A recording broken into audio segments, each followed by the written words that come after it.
تو یہاں ہمارے یہ ٹنگ ٹوسٹرز کے لیسنز ختم ہوئے۔ امید ہے کہ آپ نے ان ٹنگ ٹوسٹرز کو لکھا بھی ہے، تحریر بھی کیا ہے اپنی کاپی میں جہاں آپ نوٹس بنا رہے ہیں اس کورس کے، اور آپ نے ان کو دہرایا بھی ہے جیسا کہ ہم ہدایات دیتے رہے ہیں، اور جہاں آپ نے یہ نوٹ کیے ہیں، لکھے ہیں، وہاں آپ نے نیچے ان کا ترجمہ بھی لکھا ہے، سوائے ایک ٹنگ ٹوسٹر کے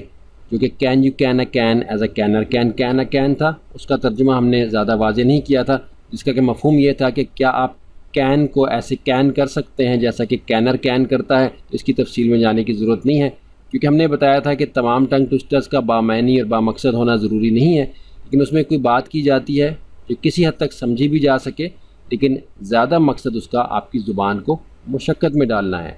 اور اس دوران ہم نے اس چیز کو واضح کیا کہ a tongue twister is a phrase that is designed to be difficult to pronounce properly، یعنی کہ ٹنگ ٹوسٹر جو ہے وہ بنایا ہی اس مقصد سے جاتا ہے کہ اس کو ادا کرنا آپ کے لیے مشکل ہو، یعنی ایسے الفاظ جنہیں تیزی سے مسلسل ادا کرنے میں زبان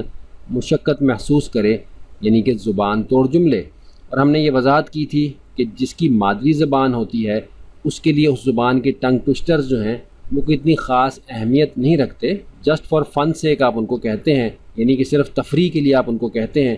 اور اس مثال کو سمجھانے کے لیے ہم نے کچھ اردو کے ٹنگ ٹوسٹرز آپ کو دکھائے تھے، جیسا کہ کچھ تو اونچا اونٹ ہے، کچھ پیٹھ اونچی اونٹ کی، کچا پاپڑ پکا پاپڑ، کیکر کی لکڑی کی کھڑکی پر مکڑی، سمجھ کے سمجھ کو سمجھو، سمجھنا بھی ایک سمجھ ہے۔ اور اس کے بعد ہم نے آپ کو بتایا تھا کہ make sure you give yourself a few attempts, some of the tongue twisters are hard to say and force you to make mistakes, کہ آپ اس بات کو یقینی بنائیں کہ آپ ایک سے زیادہ بار ان کو دہرا رہے ہیں، اس کی کوشش کر رہے ہیں، اور کچھ ٹنگ ٹوسٹرز ایسے ہوں گے جو کہ آپ کو غلطی کی طرف مائل کریں گے، یعنی کہ آپ نہیں بھی چاہیں گے تو آپ سے غلطی ہو جائے گی، خاص طور پہ جب آپ اس کو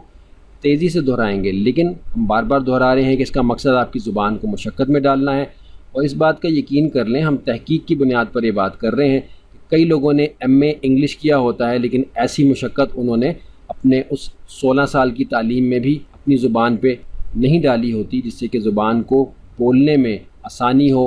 اس کی تربیت ہو، اور اس کے لیے پروناؤنس کرنا اور فلوئنٹ ہونا، یعنی روانی کے ساتھ بولنا آسان ہو۔ سارا تعلیمی نظام آپ کو صرف لکھنے، پڑھنے